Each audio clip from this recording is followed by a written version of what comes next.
जय श्री राम जी की लीला पुरुषोत्तम भगवान श्री कृष्ण नाम ग्रंथ से 34वां अध्याय का पारायण करते हैं। ओम श्री गणेशाय नमः। हर हर महादेव। जय माता दी। जय श्री राम। जय श्री राधे श्याम। विद्याधर मोक्ष तथा शंखचूड़वध। एक बार नंदादि ग्वालों ने शिवरात्रि मनाने के लिए अंबिकावन जाने की इच्छा प्रकट की। रासलीला शरद ऋतु में संपन्न हुई थी और उसके बाद दूसरा बड़ा उत्सव होली या डोल यात्रा होते हैं। डोल यात्रा तथा रासलीला के मध्य एक महत्वपूर्ण उत्सव मनाया जाते हैं जिसे शिवरात्रि कहते हैं, जो शिवजी के भक्तों द्वारा अर्थात शैवों द्वारा संपन्न की जाते हैं। किंतु कभी कभी वैष्णव भी इस उत्सव को मनाते हैं क्योंकि वे शिवजी को परम वैष्णव मानते हैं। किंतु भक्तों या कृष्ण के भक्तों द्वारा शिवरात्रि का यह समारोह नियमित रूप से नहीं मनाया जाता। ऐसी परिस्थिति में श्रीमद् भागवत में बताया गया है कि नंद महाराज समेत ग्वालों ने एक बार इच्छा की। इसका यही अर्थ होता है कि वे शिवरात्रि उत्सव को नियमित रूप से नहीं मनाते थे, किंतु एक बार वे उत्सुकतावश अंबिकावन जाने के इच्छुक हुए। अंबिकावन गुजरात प्रदेश में है। कहा जाता है कि सरस्वती नदी तट पर स्थित है। भारत के सारे महान तीर्थ स्थान गंगा, यमुना, सरस्वती, नर्मदा, गोदावरी, कावेरी आदि उत्तम नदियों के तट पर स्थित है। अंबिकावन सरस्वती नदी के तट पर स्थित था और सारे ग्वाले तथा नंद महाराज वहां गए। उन्होंने शिवजी तथा अंबिका की मूर्तियों की पूजा अत्यंत भक्तिभाव से प्रारंभ कर दी। ये सामान्य प्रथा है कि जहाँ कहीं भी शिवजी का मंदिर होते हैं वहीं अंबिका अर्थात माँ दुर्गा का भी मंदिर होते हैं, क्योंकि अंबिका शिवजी की पत्नी है और स्त्रियों में परम पतिव्रता है। वे अपने पति के संग से पृथक नहीं रहती। अंबिकावन पहुंचकर वृंदावन के ग्वाले ने सर्वप्रथम सरस्वती नदी में स्नान किया। यदि कोई किसी तीर्थ स्थान पर जाते हैं तो उसका पहला कर्तव्य है कि वह स्नान करे और कभी कभी लोग अपना सिर भी मुंडवाते हैं। ये पहला कार्य होते हैं। स्नान के बाद लोगों ने श्री विग्रहों की पूजा की और पवित्र स्थानों में दान दिया। वैदिक प्रथा के अनुसार दान ब्राह्मणों को दिया जाते हैं। वैदिक शास्त्रों में कहा गया है कि केवल ब्राह्मण तथा सन्यासी ही दान ग्रहण कर सकते हैं।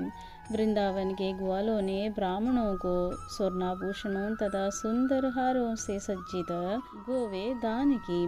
ब्राह्मणों को दान इसलिए दिया जाता है क्योंकि वे कोई व्यापार नहीं करते। उनसे आशा की जाती है कि वे भगवद गीता में वर्णित ब्राह्मण अर्थात कर्मों में लगे रहें।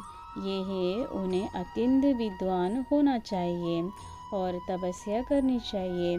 उन्हें न केवल स्वयं विद्वान होना चाहिए अपितु अन्यों को भी शिक्षा देनी चाहिए। ब्राह्मणों को केवल ब्राह्मण ही नहीं होना चाहिए, उन्हें अन्य ब्राह्मणों भी उत्पन्न करने चाहिए। यदि कोई व्यक्ति किसी ब्राह्मण का शिष्यत्व स्वीकार करने पर राजी हो जाते हैं तो उसे भी ब्राह्मण बनने का अवसर प्रदान किया जाते हैं। ब्राह्मण सदा ही भगवान विष्णु पूजन करने में लगे रहते हैं, अतः ब्राह्मण हर प्रकार के दान स्वीकार करने में योग्य माने जाते हैं।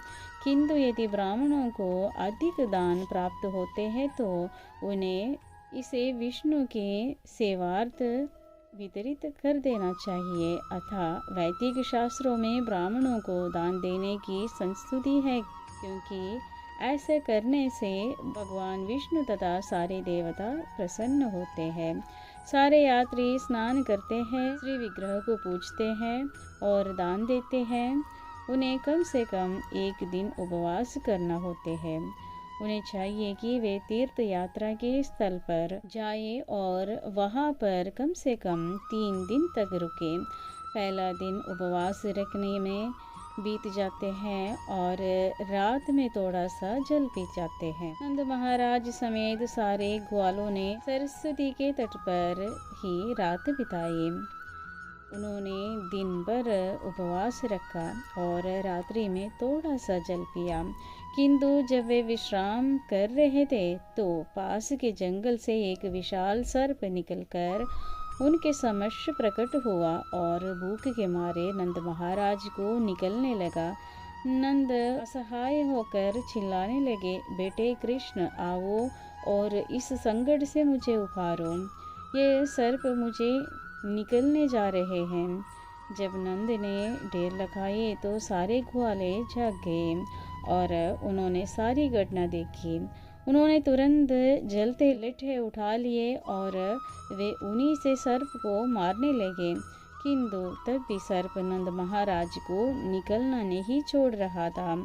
उस समय कृष्ण उस स्थान पर प्रकट हुए और सर्प को अपने चरण कमलों से छुआ।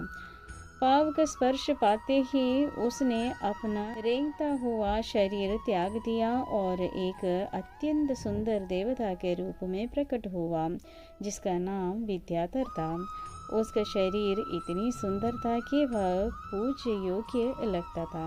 उसके शरीर से कांति तथा तेज फूट रहा था और वह सोने का हार पहने था। उसने कृष्ण को नमस्कार किया और अत्यंत विनीत भाव से उनके समक्ष खड़ा हो गया। तब कृष्ण ने उस देव से पूछा, तुम अत्यंत सुंदर देव प्रतीत होते हो, जिस पर लक्ष्मी जी की कृपा है। तुमने ऐसा कौन सा घृणित कार्य किया कि तुम्हें सर्प का शरीर मिला? तब उस देव ने अपने पूर्व जन्म की कथा कहनी प्रारंभ की। हे भगवान, अपने पूर्व जन्म में मेरा नाम विद्याधर था और मैं सारे संसार में अपनी सुंदरता के लिए विख्यात था। विख्यात व्यक्ति होने के कारण मैं अपने विमान में सर्वत्र विचरण करता रहता था। विचरण करते हुए मुझे अंगिरा नाम के ऋषि देखे। वे अत्यंत कुरूप थे और चूंकि मुझे अपनी सुंदरता का गर्व था अतः मैंने उनका उपहास किया। इसी पाप कर्म के कारण ऋषि ने मुझे सर्प बनने का श्राप दे डाला। यहाँ यह ध्यान देने योग्य है कि कृष्ण की कृपा के पहले मनुष्य सदैव प्रकृति के गुणों के अधीन रहते हैं, चाहे वह भौतिक दृष्टि से कितना ही उत्पन्न क्यों न हो।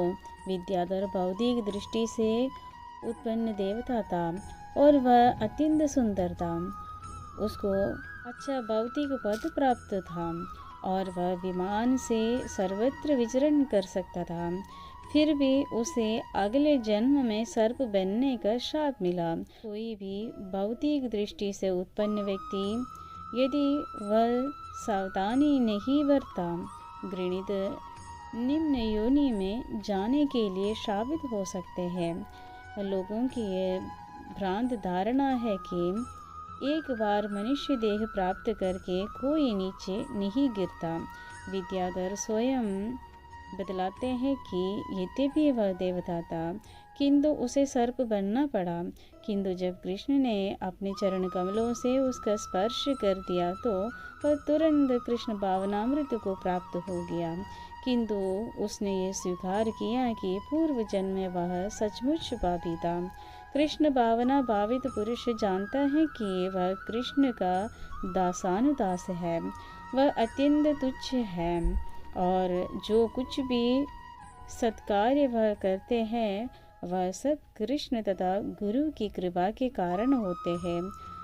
वह देव विद्याधर श्री कृष्ण से बातें करता रहा, चूंकि मैं अपने शरीर की अपूर्व सुंदरता से गर्वित था, अतः मैंने ऋषि अंगिरा के कुरूप स्वरूप का उपहास किया।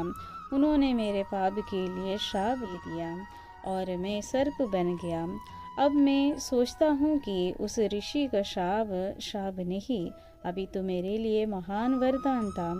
यदि उन्होंने श्राप न दिया होता तो मुझे सर्प का शरीर न धारण करना पड़ता और आपके चरण कमलों की ठोकर न खाई होती और इस प्रकार सारे भौतिक कल्मश से मुक्त न हो पाता। इस संसार में 4 चीज़ें अत्यंत मूल्यवान है। उत्तम कुल में जन्म लेना, धनी होना, विद्वान होना तथा सुंदर होना, ये सब भौतिक संपदा समझे जाते हैं। दुर्भाग्यवश कृष्ण भावनामृत के बिना ये भौतिक संपदाएं कभी कभी पाप एवं अवयश के कारण बन जाते हैं। विद्याधर देवता होते हुए भी और सुंदर शरीर वाला होकर भी गर्व के कारण सर्प का शरीर प्राप्त करने के शाप से शापित हुआ। अतः इस घटना से हमें यह शिक्षा मिल सकती है कि जिन लोगों को अपनी भौतिक संपदा का अत्यंत गर्व होते हैं और जो दूसरों के प्रति शत्रु भाव रखते हैं, उन्हें सर्प का शरीर मिल जाते हैं। सर्प सर्वाधिक क्रूर तथा ईर्ष्यालु जीव माना जाते हैं, किंतु जो लोग मनुष्य होकर अन्यों से ईर्ष्या करते हैं, वे सर्पों से भी अधिक दोषी समझे जाते हैं। सर्प को मंत्रों तथा औषधियों के बल पर दमित या नियंत्रित किया जा सकता है, किंतु जो ईर्ष्यालु है उसे कोई भी वश में नहीं ला सकता। विद्याधर ने आगे कहा, हे प्रभु, अब मैं सोचता हूँ कि समस्त पाप कर्मों से मुक्त होकर अपने घर स्वर्ग वापस जाने के लिए आपकी अनुमति प्राप्त कर लूँ। इस प्रार्थना सूचित करते हैं कि जो लोग सकाम कर्मों में अनुरक्त हैं और उच्च लोगों में जाकर सुख भोगना चाहते हैं, वे भगवान की स्वीकृति के बिना जीवन लक्ष्य की प्राप्ति नहीं कर सकते। भगवद गीता में यह भी कहा गया है कि अल्पज्ञ लोग भौतिक लाभ की कामना करते रहते हैं, फलतः तरह तरह के देवताओं को पूजते हैं, किंतु वास्तव में वे भगवान विष्णु या कृष्ण की अनुमति से ही देवताओं से वरदान प्राप्त करते हैं। देवताओं में किसी प्रकार का लाभ या वरदान देने की शक्ति नहीं होती। यदि किसी को भौतिक वर मांगने की है तो वह भगवान कृष्ण की पूजा करके उनसे मांग सकते हैं। कृष्ण भौतिक वरदान देने में भी सक्षम है, किंतु एक देवता से भौतिक वरदान की याचना करने तथा कृष्ण से याचना करने में अंतर है। ध्रुव महाराज ने भौतिक वरदान के लिए भगवान की पूजा की थी, किंतु जब उन्हें वास्तव में भगवान की कृपा प्राप्त हुई और उनके दर्शन हुए तो वे इतनी प्रसन्न हुए कि उन्होंने कोई भी भौतिक वरदान लेना अस्वीकार कर दिया। बुद्धिमान व्यक्ति कभी भी न तो देवताओं की कृपा की आकांक्षा करते हैं, न ही उन्हें पूजते हैं। वह सीधे कृष्ण भावना भावित बन जाते हैं, और यदि उसके मन में किसी भौतिक लाभ की कामना होती भी है तो वह देवताओं से न मांग कर कृष्ण से मांगते हैं। विद्याधर जो स्वर्ग वापस जाने के लिए कृष्ण की अनुमति की प्रतीक्षा कर रहा था, बोला, आपके पाद स्पर्श से मैं सभी प्रकार की भौतिक पीड़ाओं से मुक्त हो गया हूँ। आप योगेश्वर हैं, आप आदि श्री भगवान हैं, आप समस्त भक्तों के स्वामी हैं, आप स्वर्ग के स्वामी हैं। अतः मैं आपकी अनुमति चाहता हूँ, आप मुझे पूर्णतः शरणागत बना लें।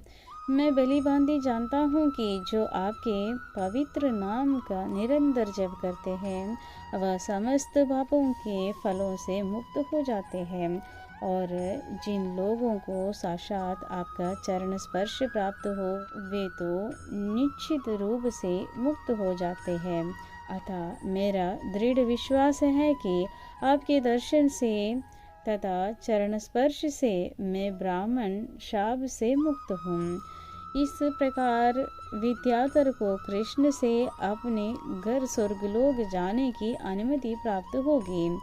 इस अनुमति को प्राप्त करने के बाद उसने भगवान की परिक्रमा की और प्रणाम करके वह अपने स्वर्गधाम को चला गया। इस प्रकार नंद महाराज भी सर्प के द्वारा निगले जाने से बच गए। सारे ग्वाले शिव तथा अंबिका का पूजन करने के पश्चात वृंदावन लौटने की तैयारी करने लगे। लौटते समय उन्हें कृष्ण के अद्भुत कार्यकलाप याद आते रहे। विद्याधर की मुक्ति का बखान करने से वे कृष्ण के प्रति और अधिक आसक्त हो गए। वे तो शिव तथा अंबिका पूजन के लिए आए थे, किंतु कृष्ण के प्रति अधिकाधिक अनुरक्त हो गए। इसी प्रकार गोपियाँ भी कात्यायनी का पूजन करके कृष्ण के प्रति अधिकाधिक अनुरक्त हुई थी। भगवद गीता में कहा गया है कि जो लोग ब्रह्मा, शिव, इंद्र तथा चंद्र जैसे देवताओं की पूजा किसी स्वार्थ से करते हैं वे अल्पज्ञ हैं और वे जीवन के वास्तविक उद्देश्य को भूल गए हैं। किंतु वृंदावन के ग्वाले सामान्य व्यक्ति न थे। उन्होंने जो कुछ किया कृष्ण के लिए ही किया। यदि कोई ब्राह्मण तथा शिव की पूजा कृष्ण के प्रति अनुराग बढ़ाने के लिए करता है तो वह मान्य है, किंतु यदि कोई निजी लाभ के लिए देवताओं के पास जाते हैं तो वह निंदनीय है। इस घटना के पश्चात एक सुहानी रात में कृष्ण तथा उनके अग्रज बलराम, जो अकथनीय रूप से शक्तिशाली है, दोनों ही वृंदावन के जंगल में गए। उनके साथ ब्रजांगनाएं भी थीं और वह वे परस्पर मंगल मनाने लगे। ब्रजांगनाएं सुंदर वस्त्रों से आभूषित थीं। वे चंदन का लेप किए थे और फूलों से सजी थी। अकारण में चंद्रमा चमक रहा था और उसके चारों ओर तारे टिमटिमा रहे थे। मंद वायु बह रहे थे जिसमें मल्लिका पुष्पों की सुगंध मिश्रित थे और भौरे इस गंध के पीछे पागल हो रहे थे। इस मनोहर वातावरण में कृष्ण तथा बलराम दोनों मधुर स्वर में गाने लगे। बालाएं उनकी स्वर लहरी में ऐसी लीन हुई कि वे अपनी सुध बुद्धि खो बैठी। उनके केश खुल गए, वस्त्र शिथिल पड़ गए और उनकी मालाएं पृथ्वी पर गिरने लगी।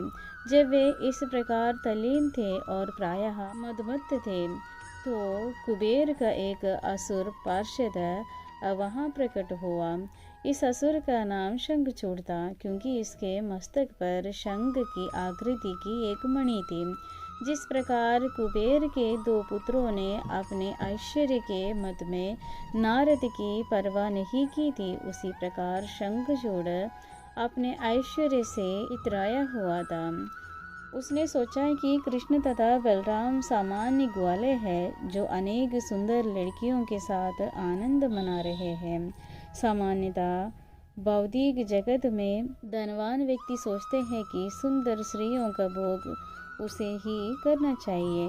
शंखचूड़ भी यही सोच रहा था, क्योंकि वह कुबेर के धनाढ्य परिवार का था।